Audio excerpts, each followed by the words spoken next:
Hola chiquillos, espero estén bien. Preparamos este video para ya ir terminando la primera unidad del año en segundo medio. Recordemos que es una unidad cero que tiene como título Límites y recursos, la conformación del territorio chileno durante el siglo XIX. En el video anterior vimos sobre todo cómo se fue conformando en nuestra actual zona sur de Chile con la ocupación de la Araucanía, las consecuencias que esto tuvo para el pueblo mapuche y también vimos un poquito de la colonización por parte de los extranjeros de algunas zonas del sur de Chile. Hoy nos concentraremos en el actual norte de Chile, cuyo proceso principal de conformación fue dado por esto que conocemos como la Guerra del Salitre.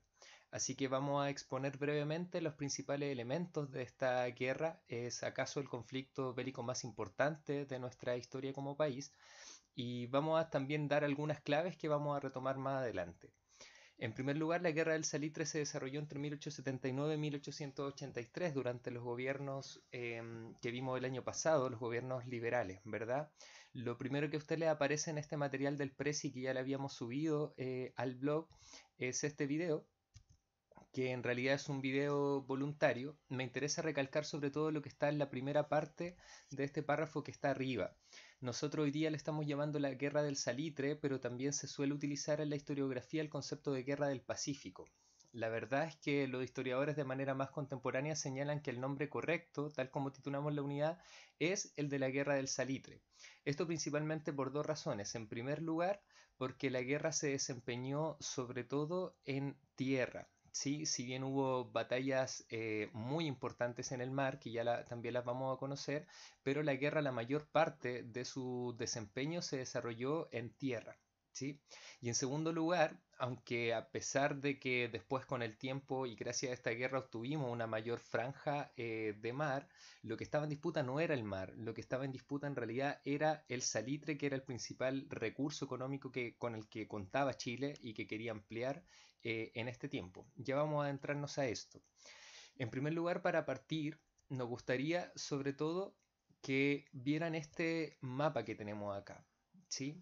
Como podrán recordar desde la clase pasada, Chile en este tiempo, durante el siglo XIX, hacia el norte solamente duraba hasta acá, más o menos a la altura de Taltal. ¿Sí? Esta zona, que actualmente conocemos como la región de Antofagasta y que incluye ciudades como Calama, Mejillones, Tocopilla y la misma Antofagasta, usualmente se dice que pertenecía a Bolivia. De hecho, la mayoría de personas cuando Chile se toma esta zona que vivían en Antofagasta eran de nacionalidad boliviana. Lo que conocemos también como el norte grande de Chile, esto que estoy marcando acá con el puntero del mouse, vale decir ciudades como Arica, Iquique, Pozo Almonte, Tarapacá, todas estas ciudades pertenecían también a nuestro país hermano Perú. ¿Cuál era el problema entonces? El problema empieza a surgir porque en realidad esta zona que está acá en estos tiempos, que no había pasado tanto tiempo desde que nos habíamos independizado, no estaba tan claro a quién pertenecía. Se decía que el límite norte de Chile era el desierto de Atacama. También se decía que el límite sur de Bolivia era el desierto de Atacama. En este tiempo se le llamaba el despoblado de Atacama. Sin embargo, daba lo mismo en realidad sostener que el límite de Chile era al inicio del desierto de Atacama o al final del desierto de Atacama en esto del paralelo 25. Lo mismo con Bolivia. El desierto era una zona, valga la redundancia, desierta, sin personas y se creía en ese tiempo que sin recurso económico. Por ende, a nadie le importaba más bien reclamar la soberanía de este territorio sin mucha importancia económica. El problema va a empezar cuando en este tiempo, acá nosotros lo explicamos con mayor detalle en este párrafo que está acá, ustedes después lo van a poder leer con más calma en el material si así lo desean. El problema es que en este tiempo se empieza a descubrir en esta zona dos minerales principales. El primero es guano, que servía como fertilizante. Y en segundo lugar, y es lo más importante, este material que les mencionamos acá, que se llama el salitre. Les mostramos esta imagen para que se hagan una idea, se parece un poco al talco, podríamos decir, es un mineral blanco. En ese tiempo se le conocía como el oro blanco. El salitre tiene la utilidad principal de ser un abono. Y como ustedes podrán vincularlo con la materia del año pasado, durante el siglo XIX se estaba desarrollando la industrialización. En plena industrialización comienza a aumentar la población y cuando se necesita más población también necesitamos mayor cantidad de alimentos desde la agricultura. Para poder alimentar entonces a toda la población que existía en Europa en ese tiempo, necesitábamos de un salitre muy óptimo, muy eficiente. Y esto era el salitre, este abono eficiente del que les estaba hablando.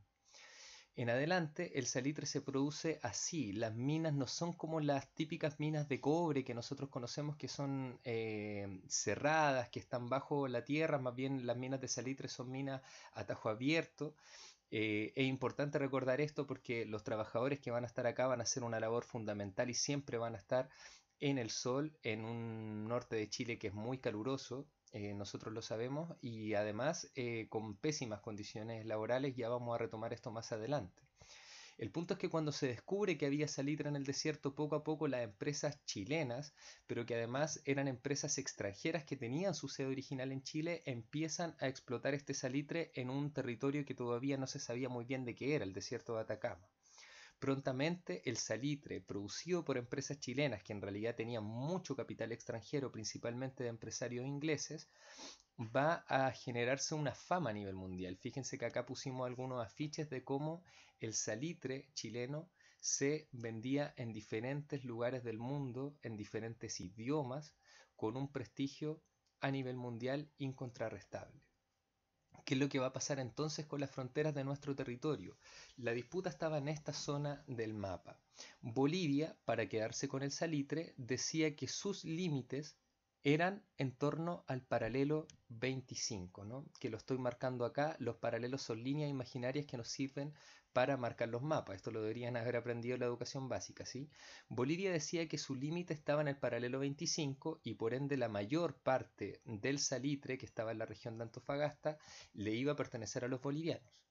Chile, en cambio, decía que su límite en el norte era en el paralelo 23, por lo que buena parte del desierto de Atacama le correspondía a la zona de Chile. Cuando el salitre aún no era muy importante, Bolivia y Chile por ende llegaron a un acuerdo, y el acuerdo fue establecer la frontera entre ambos países en el paralelo 24 que estoy marcando en este momento con el puntero, ¿sí? Pero este acuerdo también implicaba que si habían empresas chilenas que explotaban salitre al norte del paralelo 24, esos impuestos, todas las empresas pagan impuestos que se le devuelven al Estado por estar haciendo uso de sus recursos naturales, estos impuestos de las empresas chilenas se iban a ir al lado boliviano. Mientras tanto, si habían empresas bolivianas que eran las menos, la verdad, porque no tenían el apoyo de los empresarios extranjeros que sí tenía la economía chilena, si habían empresas bolivianas que estaban al sur del paralelo 24, esos impuestos se pagaban al Estado chileno. También parte de este acuerdo que se va a generar previo a la guerra es que ninguno de estos dos países, ni Bolivia más allá del paralelo 24, ni Chile más acá del paralelo 24, iba a poder subir sus impuestos nunca. Ese fue el acuerdo al que llegaron Bolivia y Chile por esta incertidumbre que generaba la no fijación clara de los límites de nuestra zona. ¿Cómo se va a generar entonces o cuál va a ser el preludio de la guerra? El preludio, siempre se dice en nuestra historia oficial, va a generarse cuando los bolivianos en plena crisis económica vayan a hacer uso de una de las herramientas legales que tenían, que era subirle el impuesto a los empresarios que provenían desde Chile, y con eso se dice que se va a generar la guerra. Sintetizando entonces las causas de esta guerra, acá nosotros las escribimos en el Prezi para que ustedes las tengan de manera ordenada. En primer lugar, problemas limítrofes. Desde el inicio de la República de Chile se sostenía que nuestro límite era el desierto, sin embargo había una imprecisión constante, pues no se sabía si era el inicio o el final del desierto. La mayoría de la gente que vivía en esa región de Antofagasta en realidad era de nacionalidad boliviana. En segundo lugar, habían por supuesto intereses económicos en juego, sobre todo a partir de 1840, es decir, cuando todavía nosotros no gobernaban los conservadores, se descubre que en esta zona del desierto va a haber en una buena cantidad dos minerales importantes, el guano por una parte y luego en segundo lugar el salitre, que es también denominado el oro blanco. Esto va a generar que, a pesar de que nunca lo había hecho en su historia, Chile ahora quiera reclamar su propiedad del desierto de Atacama, que hasta ese entonces era habitado principalmente por personas de Bolivia. Con los intereses económicos en juego y ya con la existencia comprobada en masa del salitre y del guano, diversas compañías chilenas van a empezar a expandirse hacia el norte salitrero con la intención de explotar estos recursos, ¿sí? La principal de estas compañías era la Compañía de Salitres y Ferrocarril de Antofagasta, por eso es que la mencionamos acá y la ponemos en negrita. Esta compañía tenía prácticamente por la mitad capitales ingleses que eran dueños de la empresa y la otra mitad correspondía a dueños chilenos. Ya habíamos dicho que en el acuerdo, sobre todo en 1874, se fijaba el paralelo 24 como frontera entre ambos países, y esto estipulaba que los impuestos por ende se repartían equitativamente entre estas dos naciones. A estas tres causas tenemos que agregar una cuarta, y esta cuarta causa es un tratado de alianza entre Perú y Bolivia. Era un tratado de alianza secreto. Bolivia, en este contexto del siglo XIX que estamos analizando, era un país bastante débil. Y sabían, a su vez, que Chile estaba aliado con algunos países, como por ejemplo con los ingleses, a través de sus empresarios, y tenían mucho interés en el salitre. Por ende, Hilarión Daza, que era presidente de Bolivia, sabía que en algún momento Chile era probable que intentara expandirse hacia el norte quitándole territorio a Bolivia. Si ustedes recordarán el mapa, después del territorio de Bolivia está Perú. Y Mariano Prado, también presidente de Perú, tenía miedo de que el afán imperialista en ese sentido de Chile de conquistar más territorio en búsqueda de recursos naturales pudiera afectar también a su país. Así que hicieron un tratado de alianza defensivo y secreto entre este presidente de Bolivia, Hilarión Daza, y Mariano Prado, presidente del Perú, para intentar aliarse en caso de cualquier eventualidad en que Chile pudiera participar, que es precisamente lo que va a generar más adelante. También dentro de la historiografía se reconoce como el antecedente inmediato de la guerra, es decir, la gota que rebalsa el vaso y que inicia este confrontamiento bélico, a esto, a la subida de impuestos. ¿Qué es lo que va a pasar? En torno a 1878, Bolivia, nuestro país hermano, va a quedar en una crisis económica. Da lo mismo en estos momentos las causas de esa crisis, pero van a tener un contexto de crisis económica profunda. Frente a ese contexto de crisis, el gobierno boliviano decide aumentar el impuesto al quintal de salitre en 10 centavos. ¿Sí? Ahora, mucho recalca la historiografía chilena que esos impuestos se le aumenta a todas las compañías chilenas que explotaban ahí. La verdad es que en ese momento, en ese día histórico en que se inicia la guerra, solamente aumentaron 10 centavos a la compañía de Salitres y Ferrocarril de Antofagasta, que era una de las compañías más grandes y que, recordemos, tenía la mitad de la inversión, en realidad correspondía a empresarios ingleses. Esta empresa se negó a pagar el aumento del impuesto por parte del Estado boliviano, haciendo uso del acuerdo que anteriormente se había firmado en donde se decía que no se podía aumentar los impuestos a las empresas chilenas que estaban ahí. Ese mismo día, incluso antes de que se oficializara el aumento de los impuestos, Chile ya había enviado 100 soldados al puerto de Antofagasta y ese mismo día, el 14 de febrero de 1879, Chile le declara la guerra a Bolivia. Con esto quiero decir en realidad que la intención de generar un conflicto bélico estaba mucho antes, ¿no? Es decir, el interés económico del salitre era tan potente que el conflicto iba a desarrollarse probablemente de igual manera, por ende, echarle la culpa a Bolivia de que sube el impuesto o no, en realidad es casi anecdotario en este sentido, pues la confrontación estaba planteada desde antes. Bolivia ya había hecho un tratado de alianza con Perú y Chile no alcanzaron ni a subir el impuesto y ya estaba invadiendo, por ende había una preparación militar de antemano. Eh, Así que dicho esto, cuando Chile invade el puerto de Antofagasta se inicia oficialmente la guerra, Chile le declara la guerra a Bolivia, pero Bolivia ya estaba en un tratado de alianza defensiva con Perú, por ende la guerra se le declara a los dos países. En cuanto al desarrollo de la guerra, acá no nos vamos a expandir mucho, debido a que en realidad podríamos estar hablando mucho rato de esto, pero nos interesa lo central, que son las consecuencias de la guerra. Pero en el desarrollo de la guerra me gustaría destacar dos etapas. Se distingue en general una primera etapa de la guerra que se conoce como la campaña marítima y la segunda etapa que la vamos a ver al tiro que se llama la campaña terrestre. La campaña marítima es la etapa más breve. Sin embargo, nos deja este combate, que acaso es el combate bélico más importante o el más recordado por nuestra historiografía y que de hecho tiene un feriado el 21 de mayo, ¿no? El combate naval de Iquique. Para comprender esta importancia, pues no sé si todas ustedes lo saben todavía, pero el combate naval de Iquique, Chile lo perdió. ¿Por qué entonces recordamos un combate que en realidad nuestro país perdió? La respuesta está en estas cifras. Fíjense que antes de empezar la guerra, estas eran las características navales de nuestro territorio. Si nosotros consideramos la población que tenía Chile, solamente llegaba a 2,5 millones.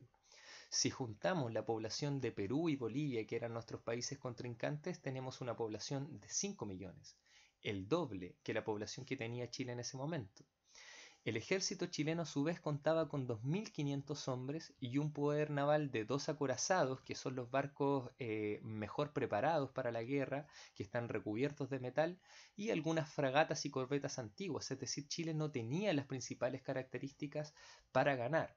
Sin embargo, por otro lado, perdón, Perú y Bolivia en total sumaban 11.000 hombres, es decir, un ejército mucho más grande que el chileno, y solamente en el caso boliviano ellos tenían 4 acorazados, lo que le hacía tener un ejército mucho más grande que el chileno. ¿Qué es lo que va a pasar con el combate naval de Iquique entonces? Lo que va a pasar es que este combate, en la medida en que se desarrolle, va a generar toda una especie de mitología en torno a Chile. Por ejemplo, Arturo Prat era uno de los militares muy queridos en Chile, y ustedes ya conocen esta historia de que Arturo Prat salta, grita al abordaje, muchacho, aborda la nave enemiga, ¿verdad? Pero, y sin embargo pierde la guerra. ¿Qué es lo que empieza a decir la época, la prensa de la época? Fíjense que acá tenemos un recorte de Modesto Molina, que escribió esto en el Comercio de Iquique, en un diario regional, en relación a cómo Chile perdió el combate naval de Iquique. Fíjense que dice esto: era preciso que se diera fin a un drama que no se conoce ejemplo en la historia del mundo. Después de la catástrofe, del combate naval de Iquique, de la muerte de Arturo Prat, del hundimiento de la Esmeralda, siguió el estupor y el silencio en todos. La impresión que los habitantes de Iquique produjo el hundimiento del buque pudo más que la alegría y la apagó. Tremendos misterios del corazón humano. Lo último que desaparece en las aguas es el pabellón chileno. No se oye el más leve grito ni clamor alguno de socorro, ni siquiera resuenan vítores. A todos nos tiene anonadados el horror de aquella tremenda escena. Luego, señala Modesto Molina, los ecos del combate se expandieron por todo el territorio chileno. Ese gesto de heroísmo caló profundamente en el alma nacional y, según aseguran algunos historiadores, en ese momento Chile ganó la guerra. El sentimiento nacional se derramó sobre todo el país. La gran mayoría de los niños nacidos en ese tiempo fueron bautizados con los nombres de Esmeralda y Arturo. Ese es el nivel de sentimiento patriótico que genera el combate naval de Iquique, ¿no?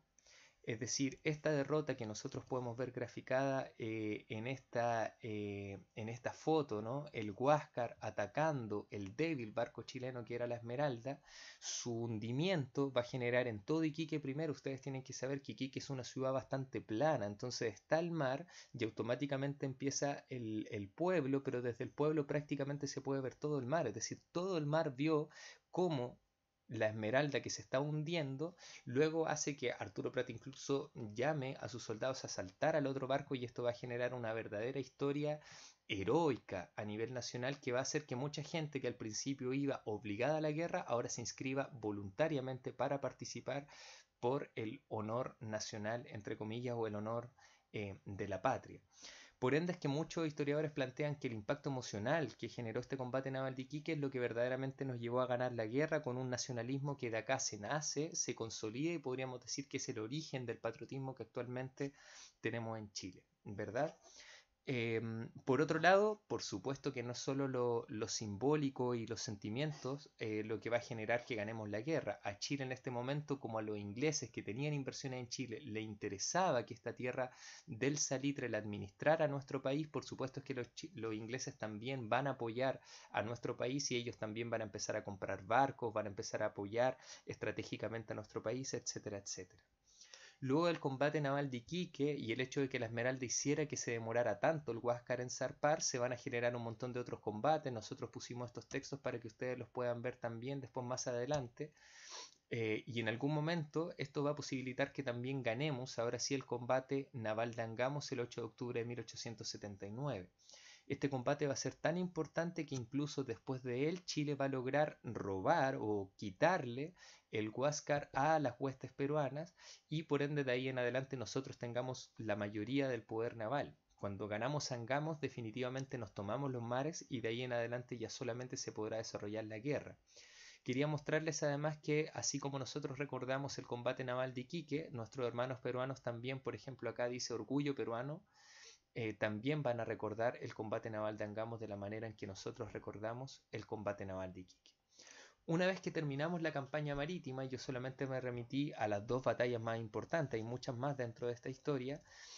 Nos pasamos ahora a las campañas terrestres, que van a ser las que más bajas van a dejar y la que se va a expandir por más tiempo. La primera es que nosotros, una vez que nos tomamos el norte a través del mar, nos faltaba tomarnos esta parte que estratégicamente era importante, la campaña de Tacna y Arica. Era muy difícil ganar esta batalla, fue encabezada por el general que ustedes ya conocen, el que está arriba del caballito en la Plaza Baquedano o en la Plaza de la Dignidad. Este general fue el principal militar chileno que encabezó esta guerra. ¿Sí? La campaña de Tacna y Arica se dice que era la más difícil de ganar, dejó un saldo de 500 soldados chilenos muertos y alrededor de 1600 heridos en total. Lo más difícil era tomar el Morro de Arica, que podríamos decir que una especie de cerro muy grande, era la principal fortaleza de los soldados peruanos en ese momento, y este Morro de Arica fue tomado en muy poco tiempo. La historiografía chilena dice que apenas se lo tomaron en 55 minutos. ¿Sí? Esto habla un poco de lo temerario de la estrategia de Baquedano de ir siempre adelante y atacar al enemigo. Una vez que nosotros ganamos la campaña de Tacna y Arica y automáticamente ya estamos avanzando en un territorio que no era el que originalmente habíamos conseguido, y en Tacna y Arica ni siquiera había salitre en ese momento, pero el ejército chileno siguió continuando su batalla, a tal punto que incluso en algún momento el ejército chileno llegó a tomarse la ciudad de Lima, la capital del Perú. Yo no sé si ustedes puedan dimensionar la cantidad de tamaño que en este momento está tomando Chile. De Lima a Santiago de Chile hay una distancia fenomenal. ¿Por qué Chile va a aceptar tomar hasta Lima? Bueno, la verdad es que así como a Chile lo apoyaba Inglaterra, Perú tampoco estaba solo. Estados Unidos, que en este momento no era un país tan importante como lo es hoy día, pero ya estaba haciéndose conocido y estaba teniendo una economía muy sólida, Estados Unidos veía como un enemigo comercial a Inglaterra en esta zona. ¿Sí? Si Inglaterra tomaba importancia a través del triunfo de Chile, Estados Unidos se iba a quedar con menos mercados de los que ya tenía, y Estados Unidos tenía importantes mercados en América Latina. Por ende, Estados Unidos le pidió a Perú que no se rindiera, y por ende el presidente peruano decidió seguir con la guerra, lo que obliga a Chile a seguir intentando conquistar con apoyo de Inglaterra el territorio peruano. En algún momento determinado incluso Chile llega a conquistar Lima e incluso pusieron un alcalde chileno dentro de esa zona. Acá tenemos, por ejemplo, una imagen que ilustra a las tropas chilenas ingresando a la capital de Lima. Imagínense cómo se sentían nuestros hermanos y hermanas peruanas al ver a los chilenos llegando a su propia capital. La última parte de la campaña terrestre fue la más desastrosa para Chile, pues se conoce como la campaña de la Sierra, ¿no? En esta sierra la verdad es que es un poco complicado, tiene una geografía, acá por ejemplo hay una representación, tiene una geografía bastante difícil que los chilenos no conocían. Las sierras tienen temperaturas altas durante el día, bajas durante la noche, muchos cerros, muchos lugares donde esconderse.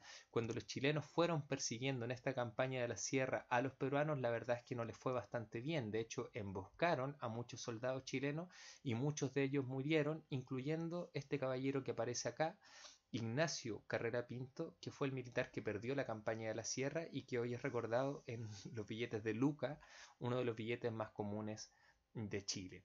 Después de la campaña de la Sierra, definitivamente ambos bandos van a tomar, por decirlo así, razón de que están matando demasiada gente, que ya la guerra perdió su objetivo inicial, es que en realidad era la disputa del salitre, así que van a empezar a llegar a firmar los acuerdos que ponen fin a esta guerra. ¿Sí? Ahora bien, me interesa mucho que vean este video, se llama Las consecuencias de la Guerra del Pacífico, es solamente un extracto de este documental que se llama Algo habrán hecho por la historia de Chile. Me gustaría que lo vieran para después comentarle algunas consecuencias de esta guerra.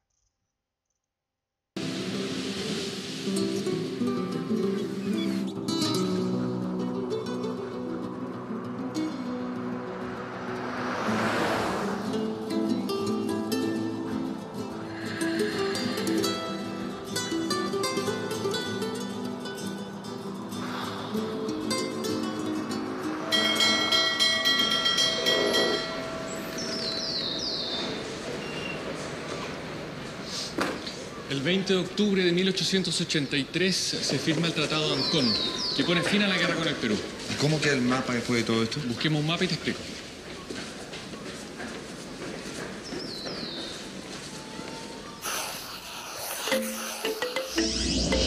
Chile gana 600.000 kilómetros cuadrados en la guerra contra Perú y Bolivia. Bolivia pierde el territorio de Antofagasta y Perú pierde el territorio de Tarapacá. El destino de las ciudades de Arica y Tacna se decide después, en 1929, mediante el Tratado de Lima. Tacna para el Perú y Arica para Chile.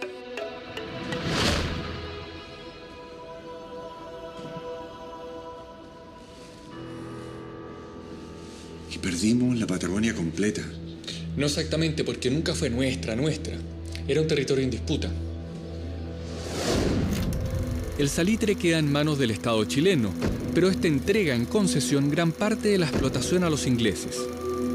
El principal beneficiado es un solo hombre, que va a ser conocido como el rey del salitre.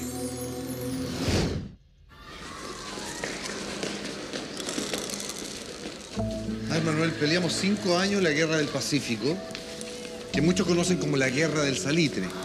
Pero al fin y al cabo nos quedamos con el salitre más o menos. Déjame explicarte. Hola, niños. Hola. ¿Prestan la bolita? Sí. Gracias. Mira, antes de 1879, casi todas las salitreras están en territorio peruano. Y ellos explotan el 58% de la producción.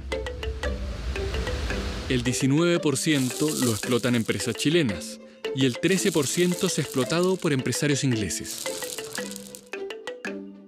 Después de la guerra, las salitreras quedan en nuestras manos, pero el Estado de Chile entrega su explotación en concesión. Así, los británicos se quedan con la explotación del 55% de la producción de salitre. El 15% es explotado por capitales privados chilenos. Y el resto queda en manos de alemanes y españoles, entre otros. O sea que después de que Chile gana la Guerra del Salitre, los extranjeros se quedan con la concesión. ¿Por cuántos años? La concesión dura todo el tiempo que sea explotable el mineral. Y el Estado de Chile se limita a cobrar como impuesto 1/3 de las ganancias. ¿Y eso es mucho? Muchísimo. Y es tal el optimismo que el Estado incluso... Mis bolitas. Perdona. Es tal el optimismo que el Estado incluso deja de cobrar algunos impuestos. Ok, eso era lo que quería que vieran del video. Como pueden ver, me interesa destacar dos cosas. Bueno, en realidad varias, pero del video en particular. En primer lugar, lo dijeron muy rápidamente en el video. En primer lugar es que mientras nosotros estábamos en esta disputa con Perú y Bolivia, la Patagonia chilena, que en ese tiempo también se consideraba una zona sin mucha importancia económica, se le terminó prácticamente regalando a Argentina. Como decían en el video, era una zona en disputa, no quedaba claro que esa zona fuera de Chile o de Argentina. Sin embargo, a partir de esta guerra, los argentinos se aprovechan, por decirlo así, de que no nos podíamos ocupar de tantos frentes a la vez, y por ende decidimos ceder la Patagonia, buena parte de la Patagonia, y nos quedamos solo con la parte de la Patagonia que está de la cordillera de los Andes hacia la izquierda, salvo Tierra del Fuego. Todo lo demás pasa a ser parte de Argentina, si no hoy día efectivamente seríamos un país más grande y con muchos más recursos naturales, pues en esa Patagonia hoy día se ocupa mucho para desarrollar la agricultura, la ganadería, incluso hay ciertos fondos de petróleo en esa zona. Y por otro lado, y lo vamos a conversar al tiro, a pesar de que Chile hizo una guerra por intentar mejorar su economía a través de la explotación del salitre, en la práctica buena parte de esa explotación del salitre va a quedar en manos de empresarios extranjeros. Sintetizando entonces las consecuencias territoriales de la guerra, Chile firma un tratado de Lima. Eso implica que Chile con Perú, firman este tratado y Chile a partir de eso se queda con la provincia salitrera de Tarapacá, que era muy rica. Arica definitivamente a partir del tratado de 1929 va a quedar en la parte de Chile, mientras Tacna, que antes era de Chile o más bien durante este territorio, va a quedar en parte, este periodo de tiempo, perdón, Tacna va a quedar definitivamente en posesión peruana. En 1904, un poco más tarde, se va a firmar el tratado con Perú. Esto va a dejar a Chile con la región de Antofagasta, con su riqueza minera y sus puertos. Es decir, Bolivia perdió una importante riqueza minera, pues en ese momento ahí teníamos el salitre y posteriormente ahí vamos a tener grandes reservas de cobre. Por ende, el país que quizás más perdió en esta guerra fueron los bolivianos, porque además al perder esta región perdieron su acceso al mar. En paralelo, sin embargo, como ya habíamos dicho, cedemos la Patagonia a la República de Argentina. Como consecuencia económica de la guerra, la incorporación de esta actual zona norte de Chile, es decir, la provincia de Tarapacá, que era de Perú, y la provincia de Antofagasta, que era de Bolivia, va a implicar un aumento gigantesco en la inversión extranjera. Ahora, con mayor razón, si antes los gobiernos conservadores y liberales habían dejado que entraran extranjeros a la zona, ahora con mayor razón van a hacer que estos extranjeros exploten nuestra riqueza, y esto a su vez va a generar un aumento de las arcas fiscales, es decir, de la plata que maneja el Estado, porque estas empresas extranjeras van a pagar impuestos a los chilenos, aunque como vimos en el video, estos impuestos en realidad durante mucho tiempo era tanta la esperanza que generaba el salitre, que muchas veces para que se vinieran empresarios el Estado chileno decían, vengan, filo, después pagan o no pagan impuestos, podríamos haber ganado mucho más plata, pero la verdad es que los impuestos fueron bastante favorables para los empresarios de la época. Y además, otra consecuencia económica es que se va a generar un fuerte flujo migratorio desde las ciudades del sur de Chile, sobre todo que usualmente trabajaban en la agricultura, ¿verdad? En las haciendas, ahora van a ir hacia el norte salitrero, pues se supone que allá va a estar el trabajo. Ahora, esta riqueza del salitre además va a generar una serie de consecuencias internas. En primer lugar, una alta inversión en infraestructura. Con ello se va a modernizar la estructura productiva del país. Gracias a la plata que va a generar el salitre se van a multiplicar las líneas de ferrocarriles, se van a multiplicar los caminos, se van a modernizar los puertos, se van a crear otros puertos nuevos, etcétera, etcétera. Chile, en términos de estructura productiva, va a evolucionar completamente gracias a la riqueza del salitre. Sin embargo, esta misma riqueza va a contribuir a generar tensiones entre las élites que administraban esta plata del salitre y el bajo pueblo chileno. Yo creo que ustedes, la mayoría, sabe en qué condiciones terminaron trabajando después los obreros del salitre. No solamente bajo el sol, sino que además sin casi ninguna seguridad laboral. Les van a pagar mediante un sistema de fichas que muchos historiadores plantean que en realidad era una nueva manera de esclavitud. Van a morir muchos trabajadores durante las faenas, va a haber explotación infantil, etcétera y etcétera. Entonces, ¿qué es lo que va a empezar a generar? Que este bajo pueblo chileno, que después de que se le mandó a sacrificar a una guerra, muchas personas pobres se les mandó a la guerra y murieron en ello, ellos pensaron que después de haber ganado la guerra, por ende ahora se venía una mejor situación económica. Pero la verdad es que, como vimos a través del video, buena parte de esta riqueza que genera el salitre se la van a llevar unas pocas personas y más encima se la van a llevar en mayoría empresarios extranjeros. Más del 50% de la riqueza del salitre quedó en manos de empresarios ingleses. Y buena parte de esa riqueza también quedó en manos de un solo hombre, John Thomas North, que se conocía como el rey del salitre. A partir de eso, el bajo pueblo chileno va a decir, pucha, nunca antes habíamos tenido tanta riqueza, pero nunca tampoco la habíamos tenido tan distribuida. Y ahora estos trabajadores que antes estaban en las ciudades del sur de Chile, ahora van a estar hacinados, de hecho, todos juntos en las ciudades salitreras. Eso va a implicar que este bajo pueblo chileno, en base a la desigualdad que también generó el salitre, se va a empezar a organizar y va a empezar a organizar, por ende, los primeros inicios de la clase obrera chilena, que luego va a generar sindicatos y va a generar las primeras movilizaciones sociales que a esta altura para nosotros ya no son ninguna novedad. Antes de terminar, comentarles además que este ejército militar chileno que se fogueó, que tuvo el apoyo de los empresarios ingleses para generar riqueza, es el mismo ejército que una vez que termine la guerra se va a ir a conquistar el sur de Chile y le va a quitar la tierra a los mapuches en este plan de Cornelio Saavedra, que como vimos la semana pasada, se le conoció con el nombre de la pacificación de la Araucanía. Con este videito, chiquillos, terminamos esta materia. Vamos a profundizar en las condiciones laborales de estos obreros del salitre y cómo ellos van a contribuir a una nueva historia de movilización del Bajo Pueblo chileno cuando retomemos la historia de Chile. En los siguientes videos, y ustedes van a verlo a partir de la materia que subamos este lunes 4 de mayo, vamos a empezar con la historia de Europa y ahora vamos a iniciar el siglo XX. Una vez que avancemos en Europa con el siglo XX, la primera mitad, retomaremos por ende la historia del siglo XX chilena, y en el inicio del siglo XX por supuesto que sigue siendo importante el salitre y su distribución económica. Espero estén bien, chiquillos, que tengan buen fin de semana, buena semana.